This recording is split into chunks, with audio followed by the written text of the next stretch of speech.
Hello everyone, আসসালামু আলাইকুম। আশা করছি সবাই ভালো আছেন। আমরাও ভালো আছি আলহামদুলিল্লাহ। আমি জুবাইদাস ব্লগিংয়ের জুবাইদা সবাইকে ওয়েলকাম করছি নতুন আরও একটি ব্লগ ভিডিওতে। আশা রাখছি বরাবরের মতো আজকের ভিডিও ভালো লাগবে। ভালো লাগলে অবশ্যই একটা লাইক দিয়ে দিবেন। একটা লাইক দিতে আপনাদের খুব একটা কষ্ট হয় না, কষ্ট হবেও না, কিন্তু একটা লাইক দিলে আমার জন্য অনেক উপকার হবে। আর যারা চ্যানেলটি সাবস্ক্রাইব করেননি, যদি আমার ভিডিওর কোথাও কোনো অংশ ভালো লাগে তাহলে চ্যানেলটি সাবস্ক্রাইব করে আমার পাশে থেকে যেতে পারেন। যারা ফেসবুক পেজ থেকে দেখছেন তারা চাইলে চ্যানেলটি ফলো দিয়ে রাখতে পারেন। তো যাই হোক, আজকে যে বেঁচে থাকা কলা সেটা দিয়ে আমি কি করছি। বেঁচে থাকা কলা বলতে আমরা তো সাধারণত ছড়ি ধরেই কলা কিনি, কারণ কলা সহজলভ্য একটা খাবার। তো এই কলা খেতে খেতে দেখবেন যে এক সময় পরের যে কলাগুলি থাকে, দু তিনটা কলা দেখবেন যে একদম কালো হয়ে গিয়েছে। এটা খেতেও ভালো লাগে না, দেখার সৌন্দর্যও নাই, খেতেও ভালো লাগে না। তো ভিতরে কিন্তু ভালো থাকে, জাস্ট উপরের চামড়াটা কালো হয়ে যায়। এই জন্য কিন্তু বড়রাও তেমন খেতে চায় না, আর বাচ্চারা তো খেতেই চায় না। আর বিশেষ করে আমার বাচ্চা তো কলা পছন্দই করে না। ইদানিং একটু কলা খায়, কারণ তার জয়েন্টগুলোতে ব্যথা করে। সে কারাটে কোচ প্লাস কারাটে শিখে, তো এগুলোতে তো অনেক পরিশ্রম। তো আমি বলেছি যে এখন তোমাকে কলা আপেল এগুলো নিয়মিতই খেতে হবে। দুধ ডিম এগুলো তো আছেই, এগুলো তো প্রতিনিয়ত খায়, কিন্তু কলা আর আপেল এটা প্রতিদিনই তোমাকে রাখতে হবে।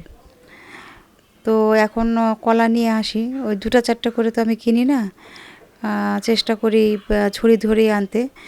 আর ওকে যেভাবেই হোক খাওয়ানোর চেষ্টা করি, যে পারলে 2-3টা কলাও খেয়ে নেওয়া, এরকম একটা অবস্থা। আগে যে খাওনি এখন খাও, কলা খেলে পেটটাও ভরে আর এটা ব্রেনকে ঠান্ডাও রাখে, তোমার হাড়ও মজবুত করবে, এই আর কি।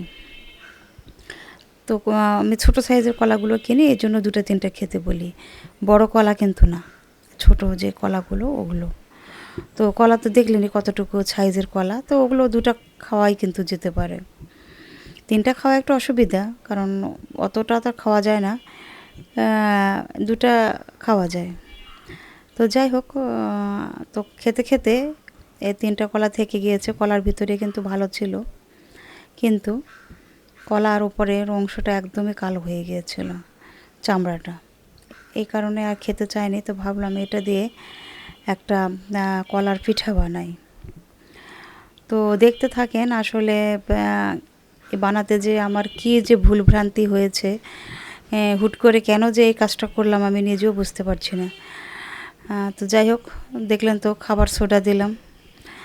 আমি বলছি খাবার সোডা, কিন্তু আমার মাথার মধ্যে আছে যে আমি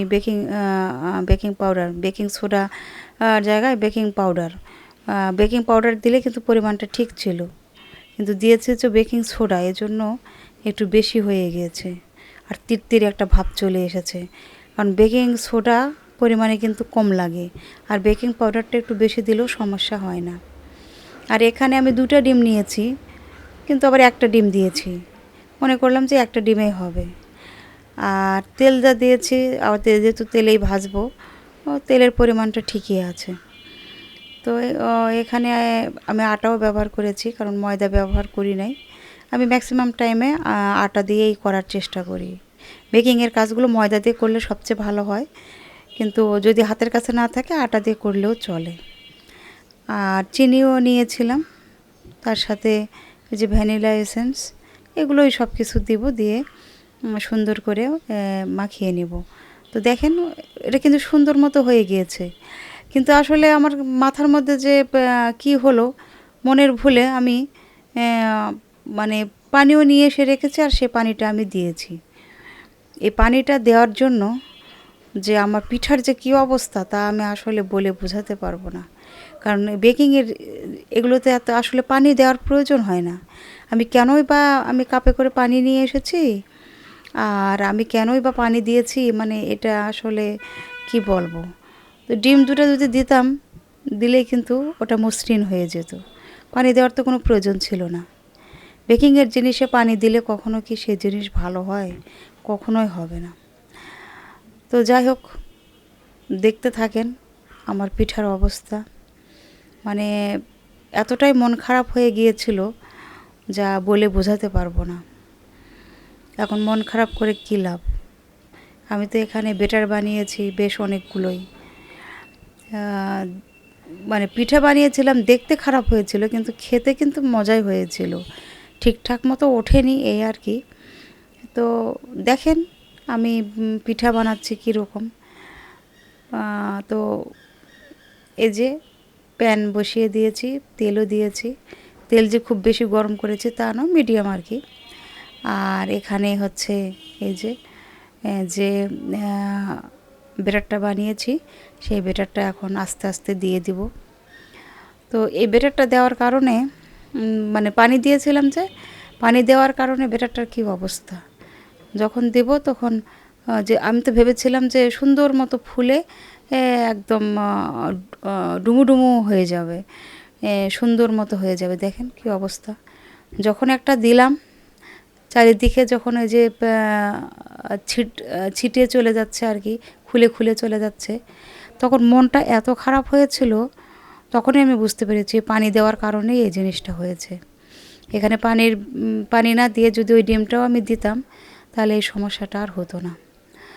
যখন দেখলাম যে পিঠাটা তো উঠবেই না, কোনোভাবেই উঠানো যাবে না, কারণ দেখলেই তো বোঝা যাচ্ছে, সেজন্য আমি করেছি কি, এখানে 4টা করে দিয়েছি, যাতে কোনো রকমভাবে এপিট ওপিট করে আমি উঠিয়ে নিতে পারি।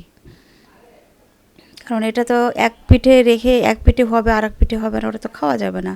2 পিঠেই তো ভেজে নিতে হবে, 2 পাশটা। তো যাই হোক, পিঠার চেহারা এতই খারাপ হয়েছিল যে আমি আপনাদের সাথে আর শেয়ার করিনি। খুবই কষ্ট পেয়েছি, কিছুই করার নেই। তো আর এই যে এই ফাঁকে আবার রান্নাও করে নিয়েছি। এই যে ভাজি ছিল, ডাল ছিল, আর ঘিটাও রেখেছি। গরম ভাতের সাথে ঘি খেতে বেশ ভালো লাগে। তো এই আর কি।